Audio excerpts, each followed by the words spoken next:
mtazamaji wa Kasako Media. Hii ni habari kwa ufupi inayoletwa kwako nami Harrison Hosea. Rais wa Jamhuri ya Muungano wa Tanzania na mgombea rais kupitia tiketi ya Chama cha Mapinduzi CCM kwa ajili ya uchaguzi mkuu wa mwaka 2025, Dr. Samia Suluhu Hassan ameahidi kuendelea kuboresha kilimo cha ngano mkoani Manyara kwa kutoa ruzuku ya pembejeo. Akizungumza na wananchi katika mkutano wa kampeni wilaya ya Hanang', Rais Samia alieleza umuhimu wa eneo hilo katika uzalishaji wa zao la ngano. Ninafahamu kwamba wakazi wa Hanang' ni wakulima wazuri wa ngano. Na ninajua ngano na mazao mengine, mbaazi, dengu na mazao kama hayo. Na niwaahidi kuwa tutaendelea kuelekea pembejeo za mbolea ya ruzuku ili tuweze kuzalisha zaidi. Lengo letu kitaifa ni kufikisha tani milioni 1 ifikapo mwaka 2030 zitoke huku Hanang' ili tuweze kujitegemea kwa mahitaji ya ngano. Kilimo kikubwa huku ni ngano.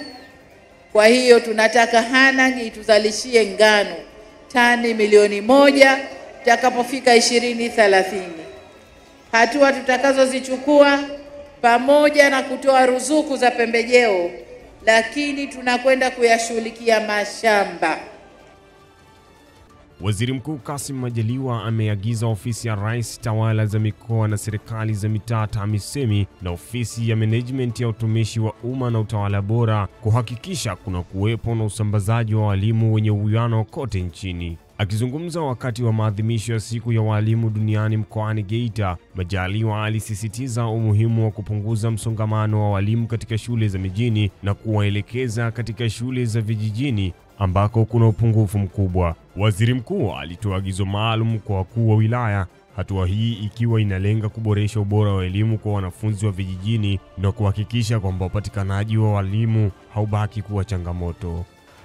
Ofisi ya Rais TAMISEMI kwa kushirikiana na ofisi ya Rais utumishi, endeleeni kubaini na kupunguza upungufu wa walimu kwenye maeneo yetu. Aidha kwa kufanya msawazisho wa walimu wa ndani wa mikoa husika na yenyewe pia iangaliwe na kuondoa msongamano, mlundikano wa walimu kwenye maeneo ya miji, tuwapeleke kwenye maeneo ya vijijini. Lengo la serikali ni kwamba kila shule ipate walimu wa kutosha na kila mtoto wa Tanzania apate kufundishwa na mwalimu.